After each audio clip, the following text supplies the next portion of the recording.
Hi, everyone. From my side, otherwise, I would just start with a quick intro. Super excited to be here today and to be here together with Mike and Summer. And thank you for the invitation. Quick from my side, I'm Elena, joining from Graz, Austria today, working here at AppRadar as a product marketer. Over the last years, I would say about myself, I was lucky to work with various clients from different categories, different industries, helping them mainly to succeed with organic and paid user acquisition. And today I would say I'm putting my knowledge or my app marketing knowledge into kind of practice in building and growing and helping there to grow the AppRadar product as a product marketer. Should I go next? Or you, Summer? Hello, everyone. This is Summer from ASO+ASA, and I'm very thrilled to be here to share some insights from ASO+ASA. And also, it would be great if you can ask any questions or share any thoughts about my sharing. So thank you all. Hi, everybody. I'm Mike. I serve as CEO to Udonis, a mobile marketing provider. My background is, mostly marketing and some finance. I've been doing games for the past 7 or 8 years. Thank you. Where do we want to start this? Do we kick off with the AppRadar? From my side, I will be focusing on the part of how you can go basically from impressions to app installs, how you can kind of put that all into a loop and apply it for your own app or game. And really looking at how we can get both worlds combined as a first intro, and then the others will take over. As a quick intro for those who are not familiar with AppRadar itself, where I'm working, AppRadar is, we are enabling best practice marketing basically for all businesses with apps. We are doing that basically with our self-service app marketing tool, where we provide simplified analytics and standardized marketing workflows, helping app marketers out there to boost their organic and paid mobile user acquisition. And besides the self-service tool, if you want to kind of outsource your app marketing efforts, we also have an in-house agency that can provide you with tailored solutions in terms of app store optimization and app store advertising and kind of all the different pay-to-A channels. A very quick glimpse into the dashboard. I will not go into details here. You have here different options from kind of doing keyword research, market research, performance tracking, until also implementing the changes in your store listing. But if you would be interested in learning more about AppRadar, I would be more than happy to walk you through in a personalized demo call. And I will also put then afterwards my email address in the chat, or will ask someone from Social Peter to do that. So you can also feel free to reach out to me afterwards.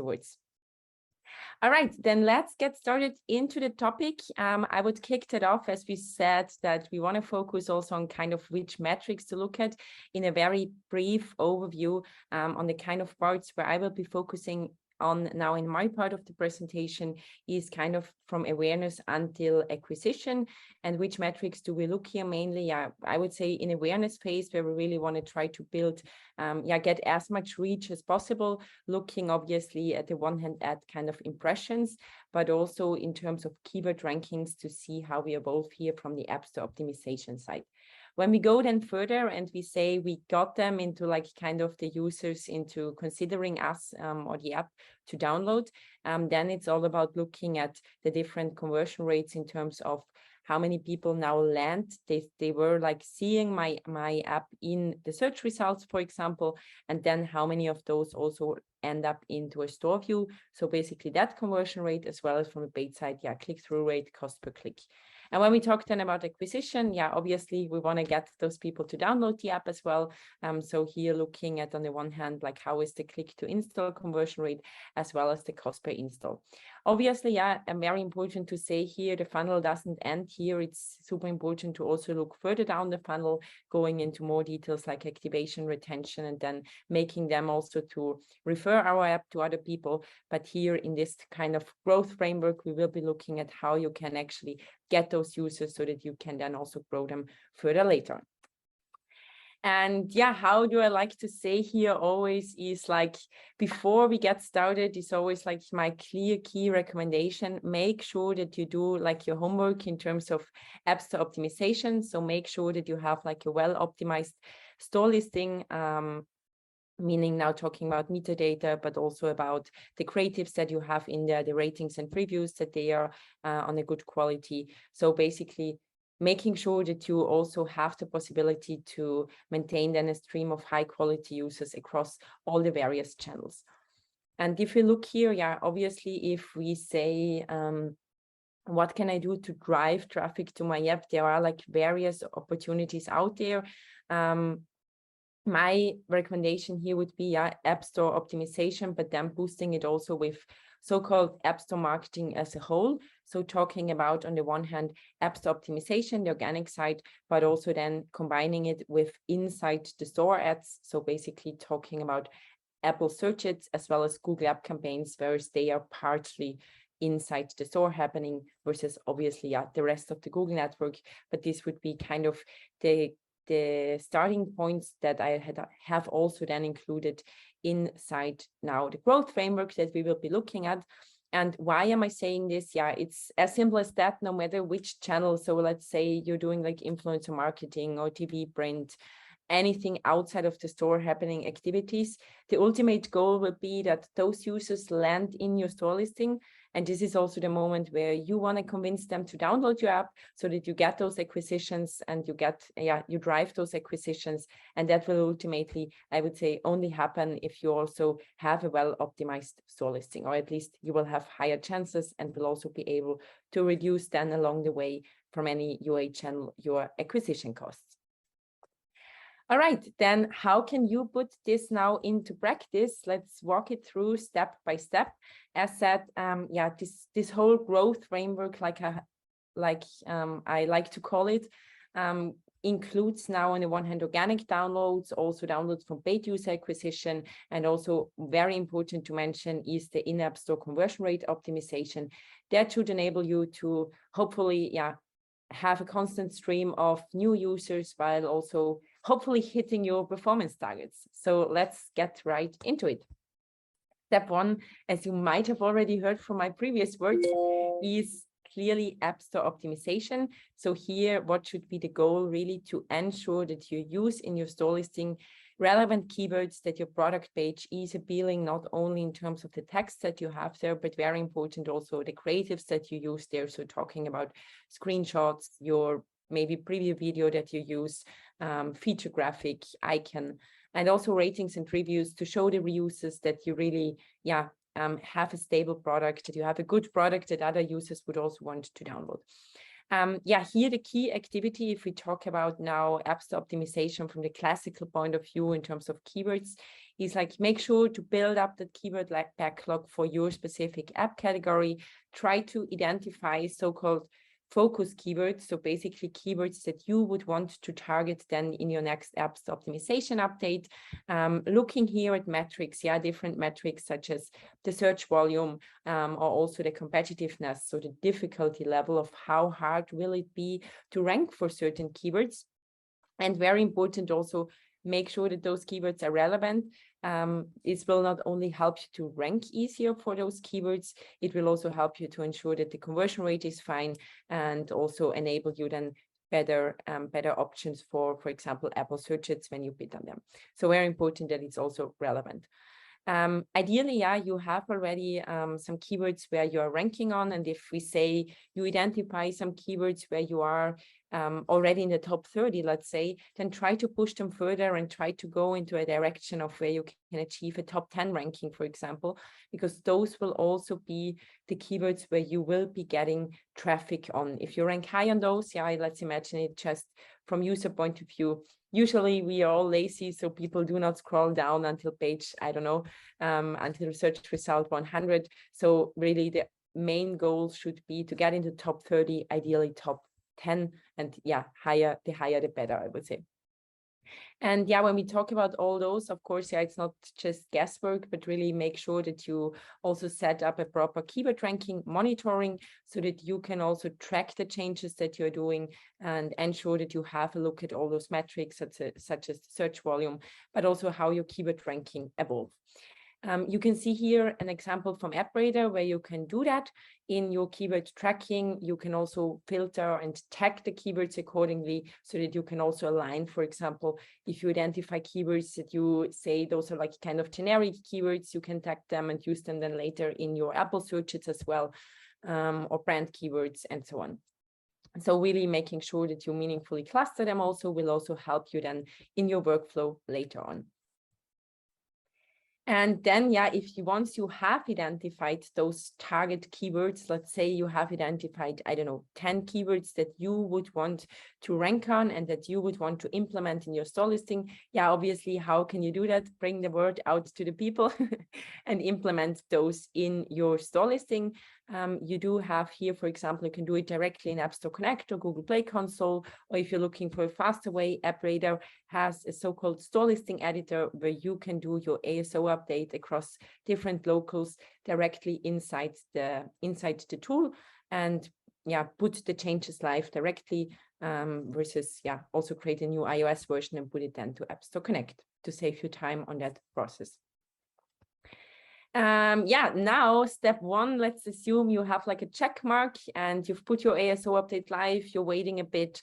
I would say like give the algorithm 3-4 weeks minimum to also have enough time to gather data, to learn from the changes that you did, and then go into a next phase to see once you have done the analysis as well and saw, okay, that actually had an impact on my keyword ranking, it went up.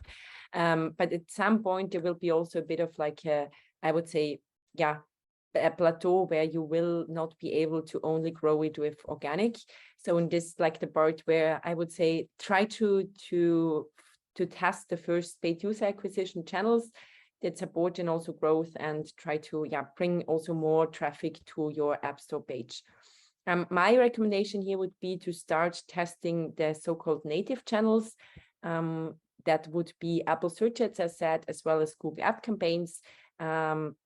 And to try to really explore like what are the impacts for each of those channels, where can you get the best traffic from, where do you receive like a good cost per install, and yeah, like kind of the relevant traffic to your app. And also then take those learnings that you get here. Let's say you try now a test run for 1 month with an Apple Search Ads and Google App Campaigns. Try to see also within the paid channels, for example, in Apple Search Ads, which keywords and messages work best. Also like in Google App Campaigns, the messages that you use within your creatives, for example, is it now a more emotional and motivational, I don't know, fact-oriented, or whatever concept you're testing, and yeah, take those learnings and implement them then also later on in your product page. Once you saw, those certain keywords, for example, on Apple Search, it's bringing me traffic.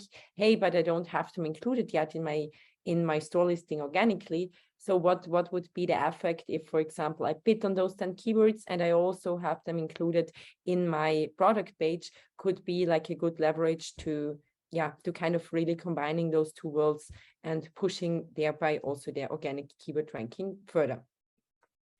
And when we talk about what is important now, I mean, not going here into much details, but when we talk about Apple Search, it's super important to really also look up those keywords. I said before, you have set up your keyword backlog, for example, in your keyword tracking tool.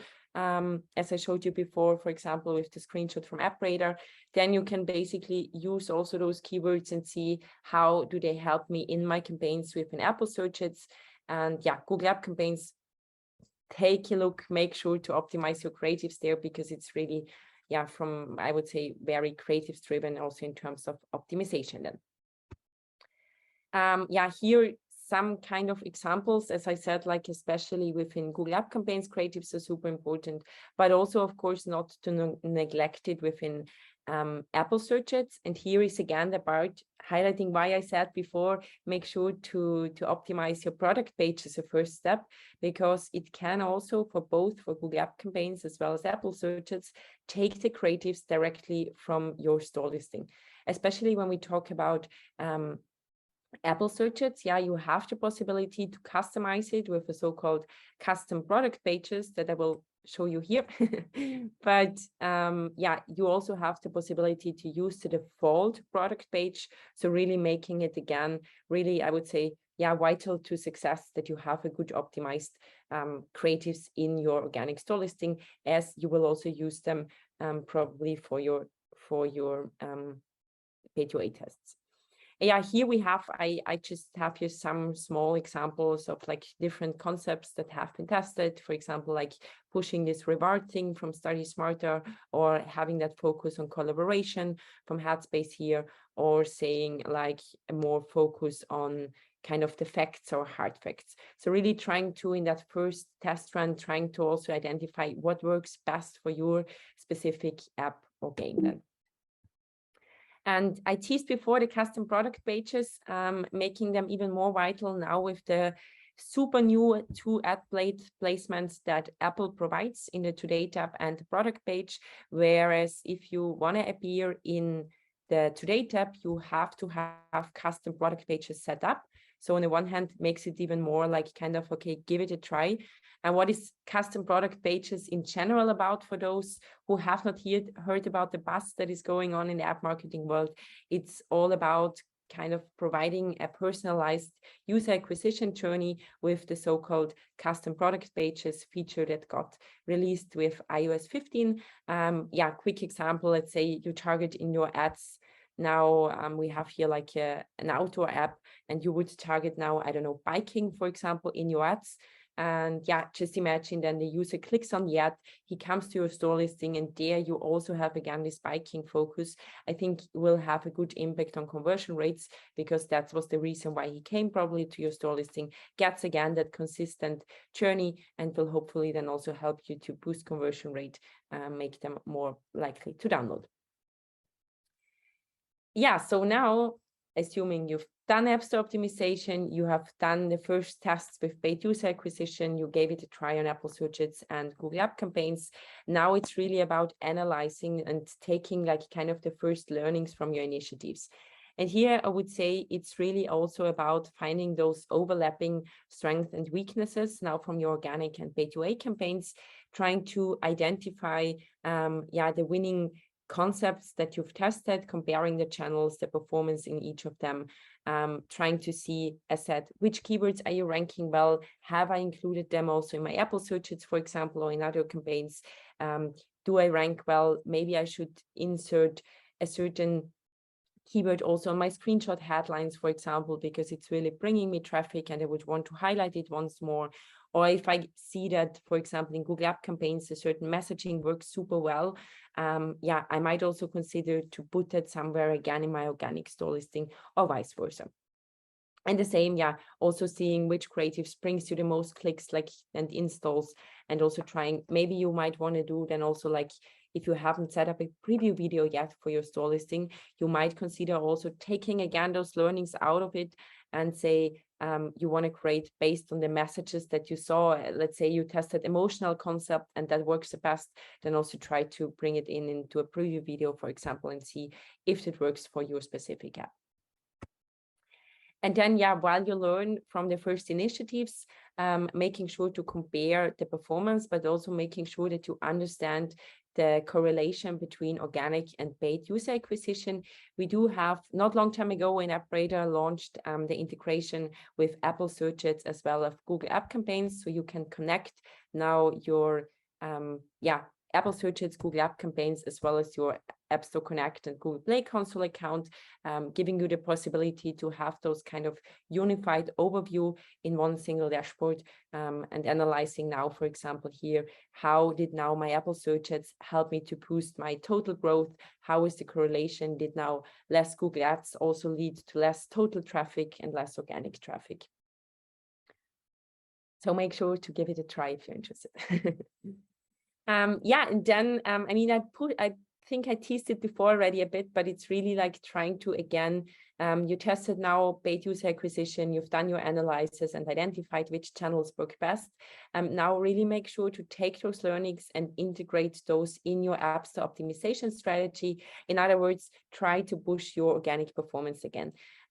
In general, from experience, if you're driving more traffic to your app with paid user acquisition, it will usually also help you with organic performance, because it's as simple as that. More traffic will also give like signals to the store that you're more relevant, and it will help you to to have just simply more, I would say, app power, making it easier to rank on certain keywords, and yeah, kind of getting into that growth loop. And yeah, then I would say it's all about trying, once you have taken all those learnings together and adjusted your keyword and messaging based on the findings, trying to then really scale the best performing campaigns and channels to further grow. Let's say you have identified now the most efficient channel is, I don't know, Apple search ads, let's assume, because you have seen that you get the best cost per install and also the best amount of traffic from there. Then try to scale that further, move a bit of budget over there. And yeah, also potentially is coming then the phase where you would also want to test other channels out there, because there are a lot. Yeah, and I think last but not least is really about, again, analyzing, really trying to evaluate what are now the key results and what is now the basis for next iterations. Yeah, trying really to create this, if you're starting out and if you haven't set it up yet, trying to creating that standardized reporting structure, informing your team, keeping, I think that's really something that I've learned over the years when working together with people, that you're so focused sometimes on, like, I don't know, I'm responsible for paid user acquisition or organic, that I'm so focused on my own area, versus the product itself is like also super vital to the whole success inside the loop. Even though I haven't put it as an own step now, but I really want to highlight it here. Because I mean, you can have the best optimized store listing, you can have the best campaigns, but simply if your product doesn't provide what you promise to people, I think, yeah, it will also not work out that nicely. And it will also usually, we see like really, I would say the stores are harming us for it.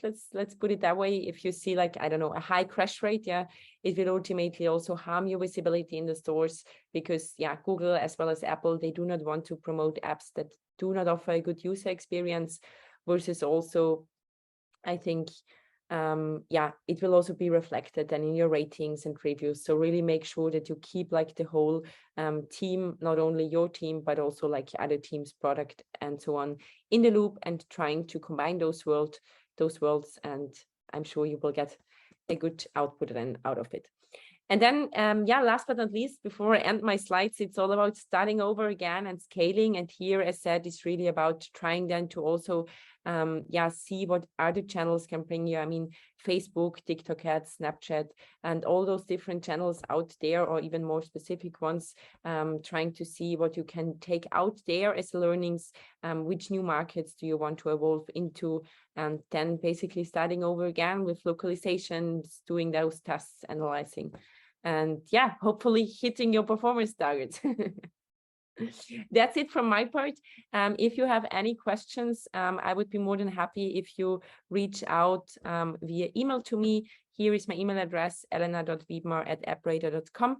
I will teasing it quickly here that we have a special offer for our webinar attendees today that you can get if you want to give AppRadar a try to monitor also and optimize your organic and paid user acquisition.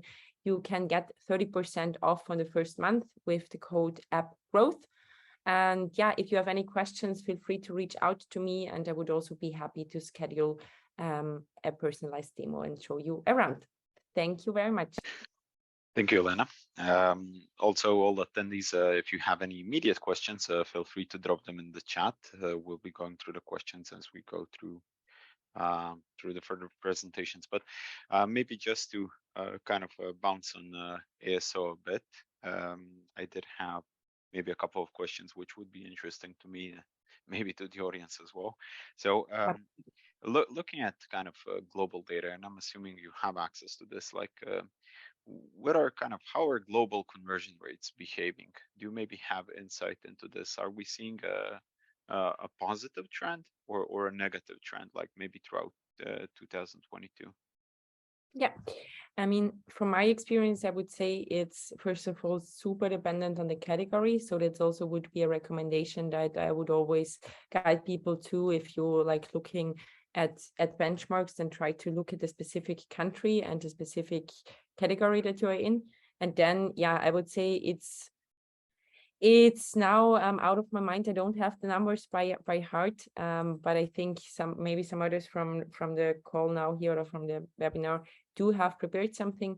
But I think it's really about looking always specifically also at the different time periods that you are in. So I think now that, I don't know, for shopping apps now, Black Friday coming up, and all those different seasonal events also taking into consideration when you do the analysis is, I think, yeah, hard to say now a concrete number, but it's also then normal that you have fluctuations in there. Now Christmas season coming up, New Year, where we usually see like in health and fitness app afterwards, people wanting to achieve their goals and stuff. So I think that's really also seeing, is it only me or is the whole category experiencing some fluctuations? Okay. About maybe the frequency of updating your listings on the stores. You mentioned 3 to 4 weeks for data to settle in. If we kind of a bit more specific, how many impressions or clicks are you looking for to kind of validate your tests and changes? Yeah. Very good question. I would say, again, depends. Yeah. As I said before, 3 to 4 weeks is, I would say, really the minimum, because especially Google Play usually takes a bit longer to pick up the results.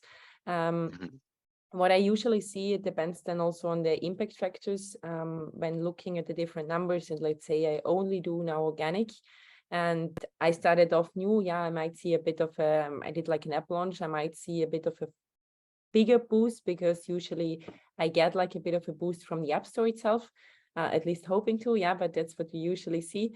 Otherwise, yeah, I mean, I would say if I did only App Store optimization now, I would aim for maybe a percentage of, yeah, plus 10, 20%, depends on how many changes I did. Obviously, yeah, also important to mention, it's no magic. Yeah, it takes time and it will pay off the more often I do it and the more regular I do it in a specific language. That then it will also show me the impact. Okay, thank you. Just one more question, and then we can go further.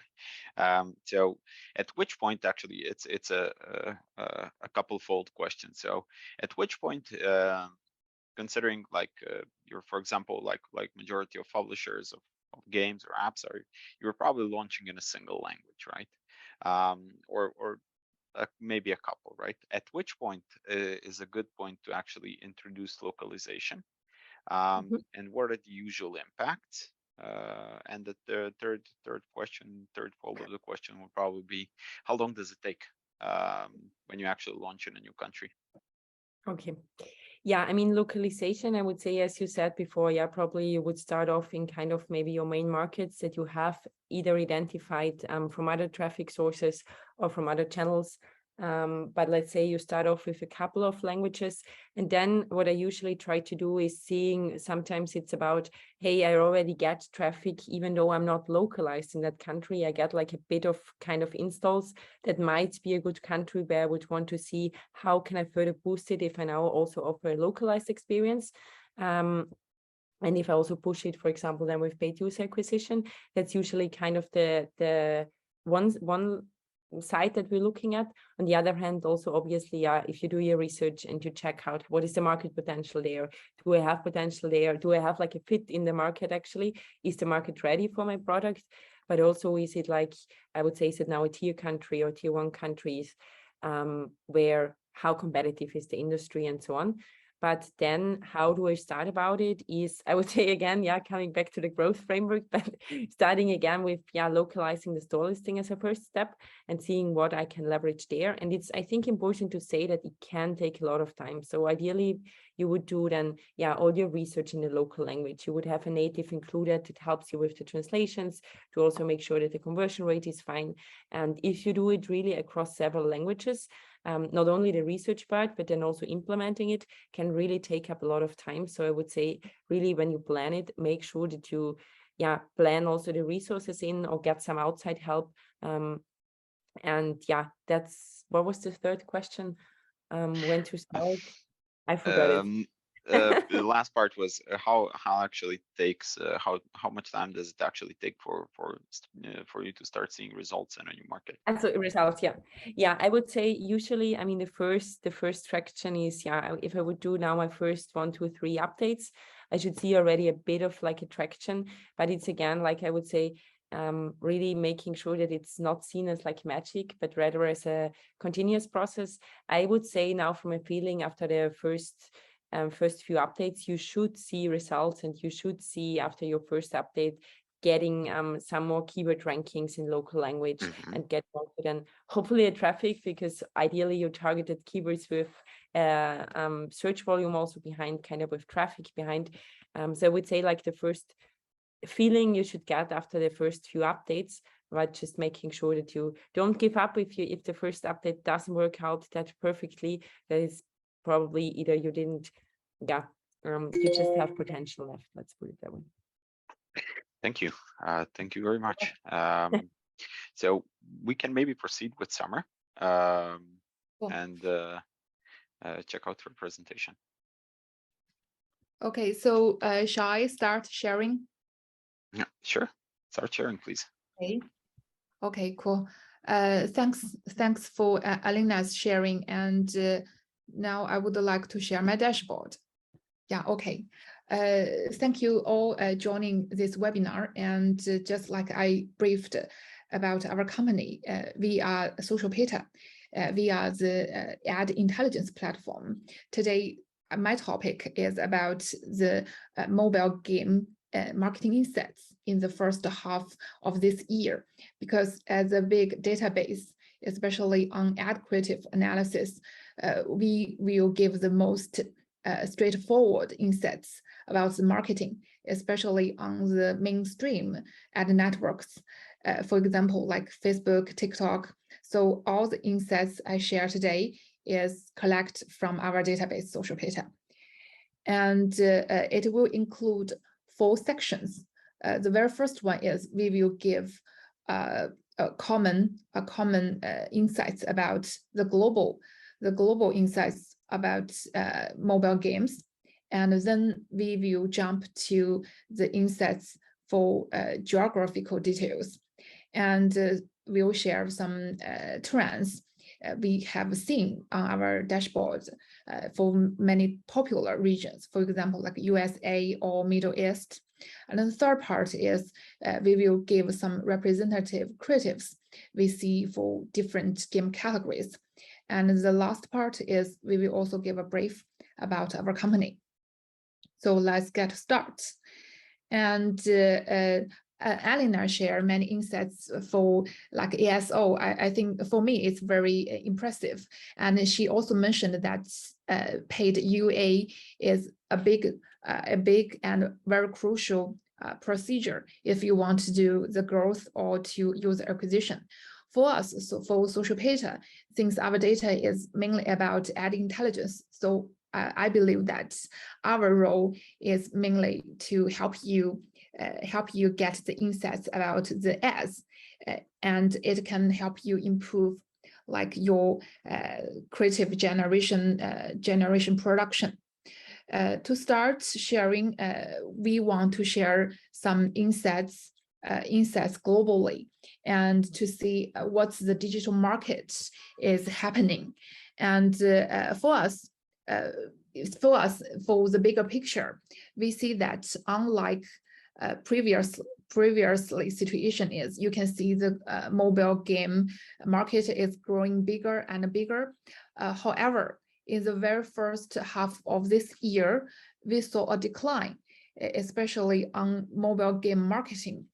We saw that the year-on-year growth ratio has declined about 27% in game ad creatives, and which is very sharp drop, because we see that there were about 45,100 advertisers in last year for the first half year, and we can see that compared to last year there is a small drop, but meanwhile the total mobile creative for mobile gaming was about 15.8 million, which represents the decline ratio is nearly 30%. This is totally different from previous year situation. And you can see that we can also see that there were about 10.8 million ad creatives in this year for the very first half year. And the down ratio is about 22.83%, and which means that compared to the if we just take the second quarter, it's 9.8 million, and the down ratio is 38.43% year-on-year ratio. So this is what we can get globally is for mobile game. And also let's take a look for the geographical situation. You can see that the growth part is mainly in tier 2 and tier 3 markets. We can see the significant increase in like South American and also South Asia. The growth is still very high comparing with other countries and regions. If we take the insights about the percentage of advertisers by game categories, then we can see that the top 3 game categories by number of advertisers, we see they are casual and puzzle, and also the third one is simulation games. And there was still a significant increased percentage of casual game advertisers, which accounting for about 26% of the total advertisers. And the year-on-year growth is 4.7%. And also we see, meanwhile, role-play game advertisers is reducing, because comparing with last year, role-play games has been the 3rd ranking game comparing with other categories. But now you can see role-play is already ranked 5th, and below simulation and action games in this year. So that's how they perform by different game categories. We can also see through the percentage of ad creatives, because ad creative quantity is very straightforward and very direct figure on social data. And in this way, we can see that the top 3 game category by quantity of ad creatives, they are like casual, puzzle, and role-play game. From this angle, which means if you are the developer of this kind of games, which means your marketing competition will be more fierce, because we see of the huge quantity of casual game advertisers, casual game creatives. Casual game creatives account for the highest percentage, which is more than 18%. And also for puzzle game, it's accounted for the 2nd highest percentage. And at this time, the role-play game creative account for like 12%. So in this way that just like we mentioned, the by creative quantity, if you're publishing like a casual game or puzzle games, the competition is fierce. And the next slide is we give the figure about the monthly active advertisers and monthly creative quantities. For us, we see that in this year, the mobile game advertisers for each month that are active is 20,400 for each month. And in terms of the creative quantity, is for each advertiser monthly is 308. So basically, you can see among all the game categories, casual game still has the most monthly advertisers. And according to social data, we see that there were about more than 6,300 casual game advertisers per month, which is huge, I have to say. And the following game categories are puzzle and simulation game. And we also see that strategy game is also very competitive on creative quantity dimension, because it has 555 monthly creatives, which means it's among the most, and among all the game monthly ad creatives, mainly contributed by SLG game. So that's what we get. That's what we get in this dimension from SocialPata. Meanwhile, if we split by the game category in another angle, about the percentage of ad creatives, we can see that video is definitely the most dominant format when they do the paid ads on the mainstream networks.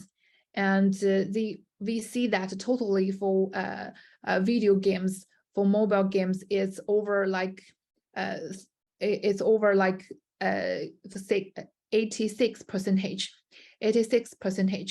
and it's still in the rising trend. Is still in the rising trend, because we can see that in the most recent 2 years, you can see the percentage of video creatives is still going to rise. Meanwhile, the percentage of image creatives drop from 80% to about 12%. We are seeing so because we think that in video, since it has more content, it can always be in the main format.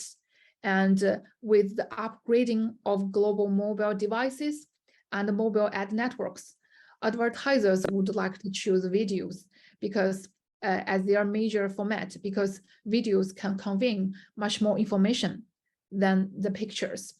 So it's very understandable that they choose like video as the main format. I also want to share some small tips when we communicate this part with our advertisers. They definitely admit that video can have better performance when comparing with images, but sometimes they will also utilize image on some networks at some time, especially when they want to do a quick A/B test to see whether, like an concept, whether it can perform well. They can quickly produce an image with a small budget to see whether it goes well with the audience. If this image goes well, then they will expand this concept into a video, which will definitely, because they have the proof that the concept works, then if they use video to express it, which means that it can better perform. And in this way, they can save the time and save the cost. So that's just one small tip for many user acquisition or creative design people. And also, we can take the insights from the system angle. This is a very brand new information, because we see that Android has already about 70% of the total game advertisers and ad creatives. The very crucial reason is because Apple has launched their new IDFA policy in the April of last year. So we can see that Apple iOS system for the creative quantity has reduced. So basically, you can see as the result of this situation, the average creatives for each advertiser on Android were 14% more than the same situation on iOS system. So this is the new signal. That will be the part for the global situation. And for the second part, we can take deeper size for popular country and regions. The very first slide here, we choose USA, the most popular and many viewers they care about. And we take the top 10 mobile games in USA by download and by revenue. We can see that for our system, the top 10 download games are Subway Surfers, Diablo Immortal, and Apex Legends Mobile. In terms of Android system, the very first one very first ranking by download is also Apex Legends Mobile, and the second one is Subway Surfers. The third one is Ni no Kuni, which is MMO games. And we can see that if we abstract the top 100 mobile games by download and revenue in the first half of this year in USA, okay, we can see that if we talk about top 100 by download, the casual game is definitely the most spots in ranking of the top 100 by download games, because you can see on the paragraph, on the left paragraph, that totally it accounting for 42%, which is the definitely the highest proportion for the full picture. And the second one is simulation games, and the third one is puzzle games. If we talk about, let's switch to the paragraph on the right side, which represents the top 100 games by revenue in USA.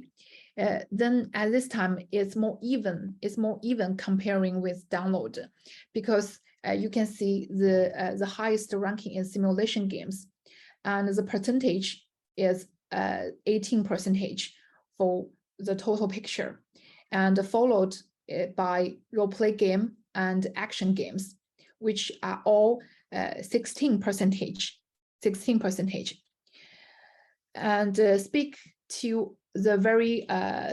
of the very specific categories about advertisers in USA, then we can see that the casual puzzle games, they contributed the most advertising, which means for this kind of advertisers, they need to prepare much more ads if they want to maintain your installs from campaigns, you know. And also we see that mid and hardcore games dominate the advertising charts. We can see that you can see that the very first one is by revenue. I mean, by revenue is Jackpot World and Lotus Slots and Kingdom God, because we see that in this year in the global markets, they are reported, just like we shared, the totally year-on-year growth is decline, and this is the very first time we see the trend in global game markets. And as a very representative region, American games even recorded revenue declined over 10%. This is also a very new signal. And for the markets, for the American markets, there is a drop also in advertisers in the very first quarter. Meanwhile, the peak you can see in the paragraph in the red corner. It says that the peak advertising happens in this April. And also we can see that hyper casual and puzzle games contributed over 40% of advertisers to become the most hottest game categories by advertising. And in terms of advertising creative per game, mid and hardcore games such as SLG games, match 3 games made the greatest advertising efforts. So that's for the USA situation. The second region we would like to share is the Middle East, because from our angle, USA market represents the most mature and developed markets, and the Middle East region represents the blue ocean market. So let's take a look for the download and the revenue situation in Middle East. What we can see for iOS system, the top 3 download games, they are Subway Surfers, and the second one is PUBG Mobile, and the third one is Fishdom, which they are the top 3 downloads on iOS system.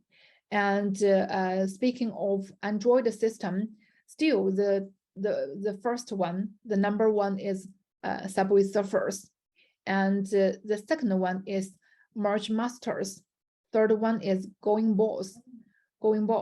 So these are the top download games in Middle East. What we also want to share is from the advertising angle in Middle East. We found that in Middle East, strategy games were very popular. Meanwhile, the very heavily customized SLG games dominated the charts, because we can see that, just like I mentioned, as a blue ocean market with great potential, the Middle East market has attracted considerable attention with its 3 major characteristics. The very first one is it has a high percentage of young users. The second one is it has a very high percentage of smartphones, and also a high willingness to spend money. All combined, those 3 factors, we can see that this region is weak in game research and development. It's common to see many companies from other regions will be in the chart, just like we shared. You can see from Europe companies, from China company, and maybe from USA company. Their games are very popular in this region. And the strategy games, especially for SLG games that localized for the Middle East region, recorded outstanding revenue. And you can also see the very representative one we list on this slide. The very first one is Last Shelter, and the second one is Rise of Kingdoms. Those are 2 very representative SLG games. And if we speak about advertising creatives, we see that Arabic short stories that agrees with the local cultures could very obviously improve the creative impression and conversion rate, because this is a very special region. They have their own culture. You will definitely to do more efforts speaking of your localization. So that is the insights we see from the Middle East region. And we also learned many insights from our partner Snapchat and NewZoom. From their insights that we see Middle East is an emerging market, which has a fast growing gamers, because according to NewZoom, the reports in last year, it says that Middle East and Africa reported revenue growth rates that were much higher than the other regions' average rates. And you can see in the paragraph beneath the words, it says that in last year, the market says and the number of games grew at 4.8% and 10.1% respectively. and the upgraded network infrastructure and the popularization of smartphones and mobile network packages in the region has boosted the growth of game industry, which in the red frame, it grows in like Middle East sharply. And we can also see that it also depends on the enriched network experience. So basically, that's you can take it as a summary. You can take it as a summary for the Middle East gaming situation. The second part will be the next part will be very interesting, because we will select many specific cases to show the insights we can get, because we will give many creative insights for the popular game categories. We can see, just like we see that the top role-play game in the first year of in the first half of this year, and we see that for example, by revenue, we can see for iOS, the very first one is Pokemon Go, and the second one is Genshin Impact. This is for iOS, and for Android, you can see the top two are very classical Korean game and the Korean game publishers. Okay, let me fast my slides. We can directly show the represent creatives for hyper casual games, which is also very interesting.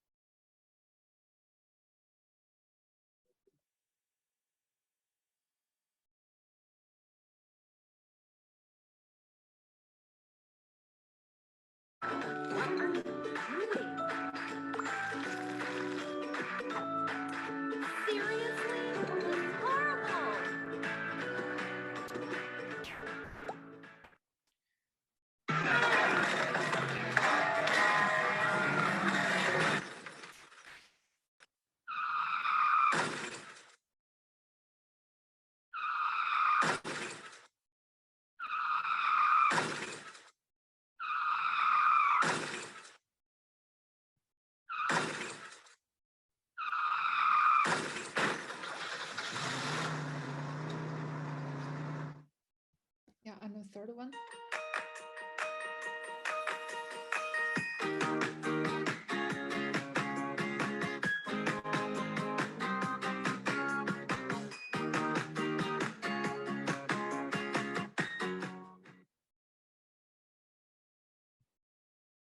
Well, the last part, let me give a very quick brief about SocialPeta.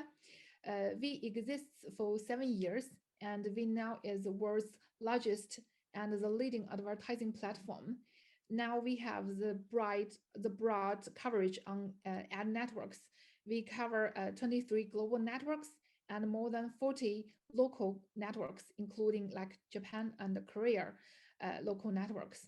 We now have over 1.2 billion ads, and which is the largest creative quantity. Then we can guarantee that we have the hourly update efficiency. Meanwhile, we have multiple dimensions like estimated impression and popularity to help you to evaluate your ad creatives, which is very insightful for campaign manager as well as for creative designer. So if you are interested with the insights I'm sharing today, and also interested in our dashboard, I suggest you can contact me through the email I illustrated here. Also, you can swipe this QR card, which help you subscribe our accounts on LinkedIn. We will regularly post the white paper, the webinar information, as well as the industry insights on our LinkedIn account. So that will be all the information I share today. Thank you all. Thank you for the presentation. it was actually quite interesting. We are seeing from our side a decline in overall marketing activities across the board. It is actually very interesting to see how much are those precisely. So I mean, like, I don't think we're gonna stop here as an industry. Unfortunately, I think we're gonna take a bit more, a bigger dip after this. I mean, like 40% decrease in creative Q2 year over year, almost 40%. Doesn't probably mean we got much more efficient and we don't have to test as much, right? Probably means we're investing less in creative, and therefore we're investing less in advertising, and therefore we're getting less revenue. And it's kind of a vicious circle here. Luckily, for those who are listening, games are very resilient to recessions and downturns of the markets. We are going to see a pullback in the markets for sure. We're going to see less revenue, a bit less new games getting out. Definitely, we're already seeing since Q1, Q2, much less funding from venture capital, private firms going into games. We could still see some M&A activity, and possibly larger ones, but I think it's a good time for those who are really into games to sit down and build. Because if you're not building, you're not going to be making a lot of money in the next upturn of the market. We will see a bit of changes going forward into Q1, Q2 2023, as Apple is kind of cornered into giving advertisers a bit more aggregated data, which will, I assume, improve efficiency by a bit. We could also see Apple coming back with their own ad network, which will improve iOS. But thank you for sharing this data. It was actually very valuable. We still have a bit of time, so we can try to do a little experiment and actually put kind of some actionable, actually put this data we kind of now know into practice and try to kind of figure out, okay, how should a UA manager approach kind of a simplified version of a funnel, right? How should we look at data throughout the flow, right? We've heard the theory. We can do a bit of practice. I'll try to share my screen. Any questions anybody may have, or if anybody wants to kind of swing into the discussion and kind of help out with the numbers, we can do that. Yeah. Okay. I'm gonna run over to do some paint. As simple as it gets. I did have. I do usually use. I do usually use a different whiteboard solution. However, a tablet wasn't reactive to it, so we're going really simple into this. Now let me find a pen. So, okay.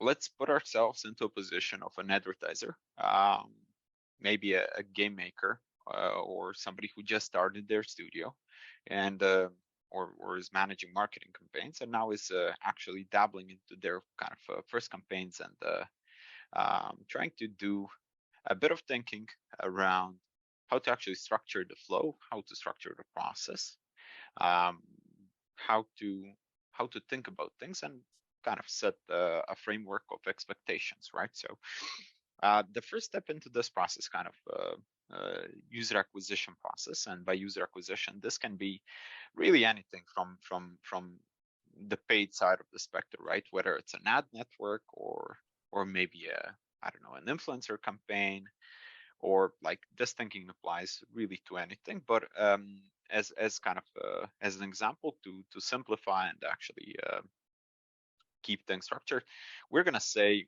we have a game. That game might be anything. Let's say our game is, I don't know. Let's say our game is Angry Birds, right? So we now want to launch this game. We never ran any ads, right? So how do we approach it? So this kind of a whole UA process dumbs down to, I would say, a couple of phases, where let's say the first phase of anything is actually placing an ad on a network, right? So ideally, let's again keep it simple. Let's say we're going to advertise on Facebook. That's where, again, majority of studios actually start their paid advertising journey. It's a fairly quick feedback loop with Facebook. It's a relatively short learning phase, and it's not that hard to get some results, right? So let's say we have some kind of an ad, right? You're placing an ad, somebody's seeing an ad. So let's call this, just a second. I need to switch to the pen, right? Oh, and we're gonna need to take a thicker one. Okay, let's say we have an ad, right? Let's call this ad 1, right? D. And this is actually Facebook as an advertising network. I don't know if you're seeing my screen. Probably are. Okay. So we have this ad 1, right? So you placed an ad. Ideally, it's a video. Video always works kind of the best, and I mean, like, there's very little point to putting in images into any network as kind of maybe as a unlocker to any kind of a position which comes in front of after a video as a requirement, but banners in general, so images carry very little weight for the past couple of years. So let's say it's a video, right? So we have this video, and the next step in this process is kind of, okay, we're gonna push some traffic to it. We're gonna pay Facebook to actually show this ad to people, and kind of after they see the ad, the process is relatively straightforward in most cases, right? They're probably going to go to the App Store page. Let's say this is an App Store page. App Store. Let's call it AS. And sorry for my very ugly drawing. Not used to using this pen.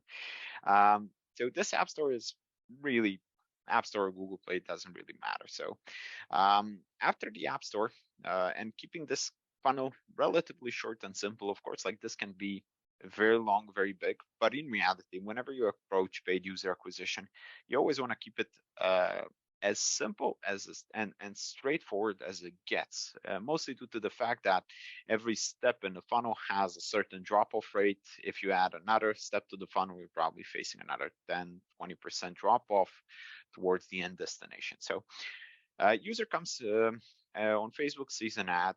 After that comes to the App Store page, right? And ideally, this App Store page has images, has some kind of a headline, right? Whatever, has a actually here an install button, and they're actually deciding to install, right? And then they're going into the, let's call this app, right? App itself. Let's think of this as a game, maybe, right? So ideally, this is kind of the process where we're gonna be kind of a frame to which we'll be sticking. And of course, like app has much more process than just doing the install or the first open. But let's add some numbers to it just to kind of be more specific. So on the Facebook side, metrics which we'll be looking at, and we won't get into the depth of the actual creative, we'll just keep it short and simple. So we're going to be looking at the cost of the ad buy, right? We're going to be looking at how much does it actually cost us to show 1,000 impressions on Facebook, right? So let's say this number is around $20. We're targeting United States as kind of our core market, right? And now I actually turned off the pen. Beautiful. Okay, this is not working as it should. Just a second. Okay, I can probably do it with the mouse as well. This is definitely not working as it should. Okay. Bear with me for a second. I don't know what I pushed. No. Okay, we'll stick to the mouse. Doesn't really matter. So this is, pardon me. Okay, let's say this is US. So we have $20 CPM, and we're also kind of gonna take an average that, let's say, we're gonna get a click-through rate of, let's say, 1%. Actually, let's put it at 1%. Click-through rate. This is much harder than with the pen, but it's a 1% conversion rate. Now we're looking at $20 for 1,000 impressions, right? And then we're looking that out of that 1,000 people, we're actually gonna get 1% click-through rate, right? And that would be 10 clicks actually, right? So apologies. So this is not working as it should. Oh,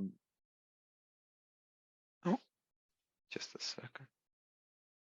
Okay.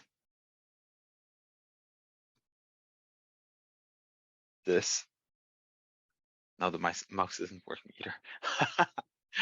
Unbelievable. Okay. Okay. I have it back. So we're looking at 1% click-through rate. So 1,000 impressions, 1% on top of that. So we're getting around 10 clicks. 10 clicks, and sending them back to the App Store, right? So on that App Store conversion rate, we're probably going to be seeing, I don't know, what would be the average? Probably around 10-15% conversion rate. Let's mark it at 10%, or since we're buying actually quality traffic here, we can even put it at 20% for the 20% conversion rate, right? This might be high. The average you'll be seeing is probably around 10-ish, depending. 5 to 15, probably normal. But let's say our conversion rate here is 20%, right?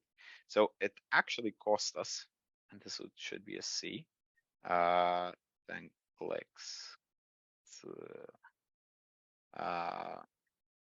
This actually cost us, right?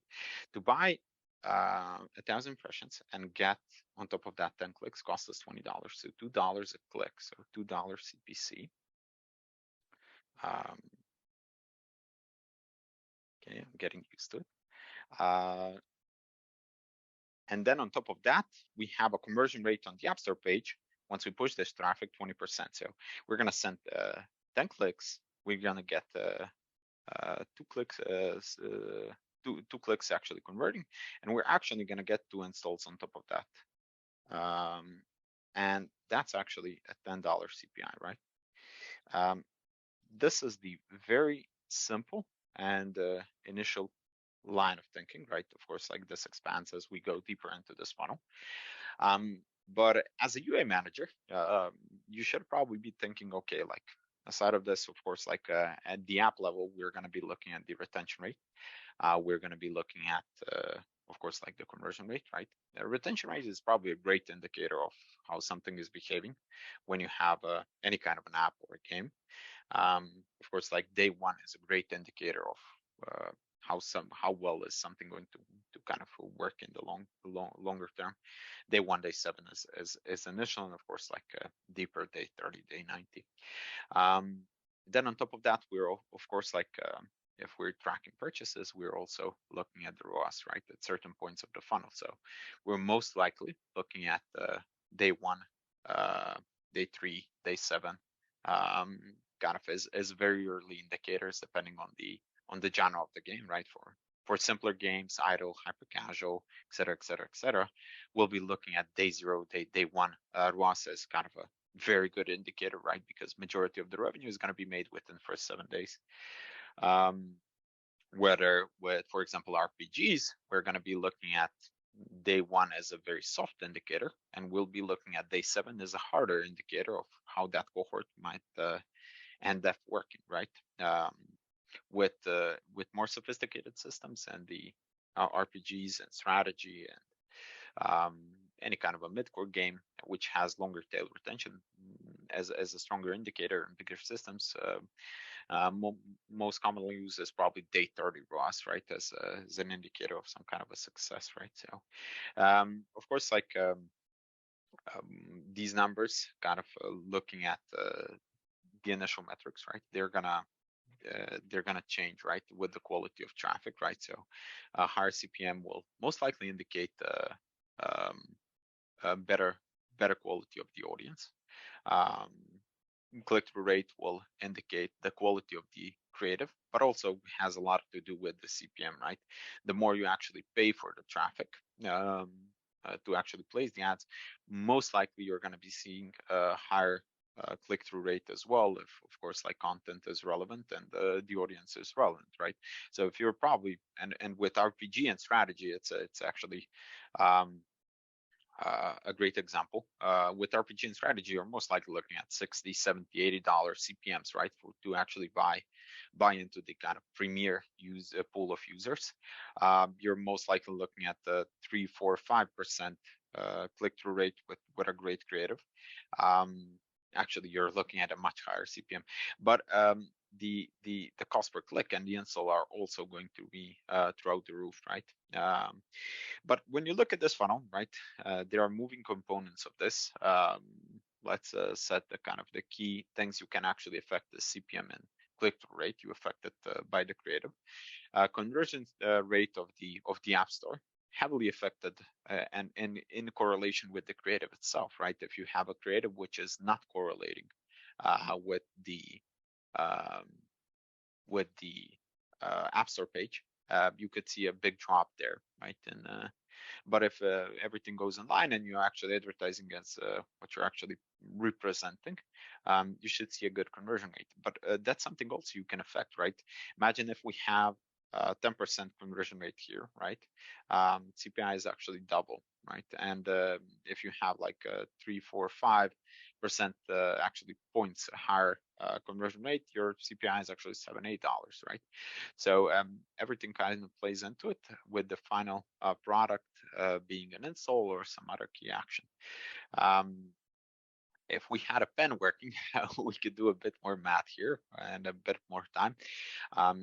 But kind of maybe the key point here is, as a UA manager, looking at these kind of very soft metrics and a hard metric being, of course, ROAS, you can affect kind of 2 stages of this funnel. One being kind of the outreach part, which is advertising, and the second one being the App Store page.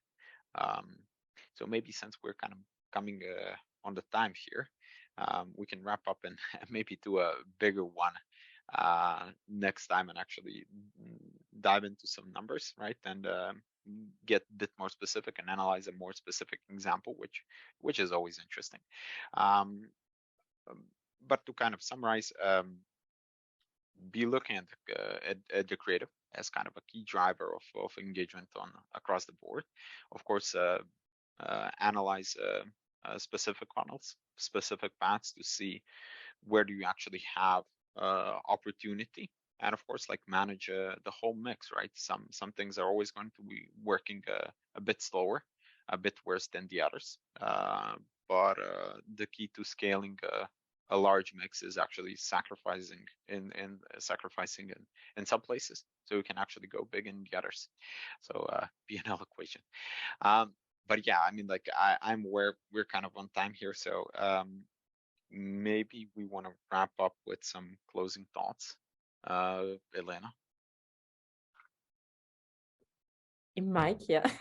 No, thank you so much. I mean, from both sides, I also did not say before, from Social Peter, Summer and Mike, both of you shared really great insights, at least from my side. I really enjoyed it. And I hope also the audience got some good insights. And yeah, I hope we can catch up soon again for some talks in that direction. Thank you, everyone, and speak soon then.